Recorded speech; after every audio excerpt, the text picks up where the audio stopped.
Every week, I get this question 5 or 6 times a week. Okay, so about 20-something times a month.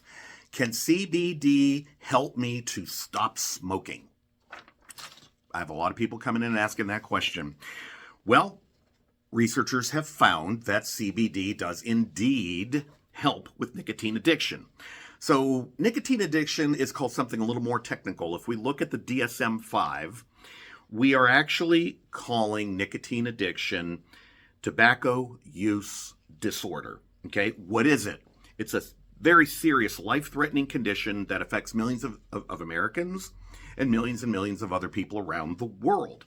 According to the National Institute on Drug Abuse, among people in the United States 21 years of age and older, 22% or 61.6 million people use tobacco products or they're vaping nicotine.